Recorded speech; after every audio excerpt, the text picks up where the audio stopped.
Si Francis Leo Marcos, kilala sa kanyang mapangahas na mayaman challenge, ay mabilis na sumikat sa social media bilang isang mabuting loob na negosyante at philanthropist. Pero sa likod ng kanyang viral na persona, may mga malalaking tanong tungkol sa kanyang tunay na pagkatao. Ano nga ba ang hindi natin alam tungkol kay Francis Leo Marcos? Sa video na ito, ilalantad natin ang mga kontrobersya at kasong bumabalot sa kanya. Unang isyu, ang kanyang paggamit ng apelyidong Marcos. Marami ang nagtanong, tunay nga ba siyang may koneksyon sa kilalang pamilyang Marcos? May mga nagsasabing wala siyang direktang ugnayan sa pamilya ni Ferdinand Marcos, ang dating Pangulo ng Pilipinas. Sa kabila nito, patuloy niyang ginagamit ang apelyido at ito ang nagbigay sa kanya ng kasikatan sa social media.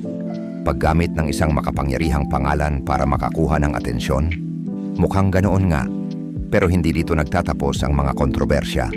Noong 2020, naaresto si Marcos dahil sa mga seryosong aligasyon ng human trafficking at estafa.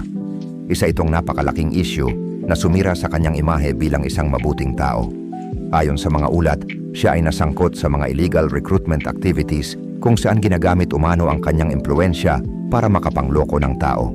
Paano ka makakapagbigay ng tulong sa mga mahihirap kung may mga kasong ganito laban sa'yo? Isa pang malaking tanong ay ang mga investment scams na nauugnay sa kanyang pangalan. Ilang biktima ang lumutang, nagrereklamo ng pandaraya matapos magbigay ng pera kapalit ng mga pangakong hindi natupad. Kaya naman, marami ang nagdududa kung ang kanyang mga gawaing kawanggawa ay totoo o bahagi lamang ng isang mas malaking plano para linlangin ang publiko. Sa likod ng kanyang mga nakangiting post at malalaking donasyon, ano nga ba ang totoong motibo ni Francis Leo Marcos? Ang kanyang mga kaso ay isang babala na kailangan nating suriin ang bawat kilos ng mga taong nakikita natin sa social media. Hindi lahat ng mukhang mabait sa harap ng kamera ay ganoon sa likod nito.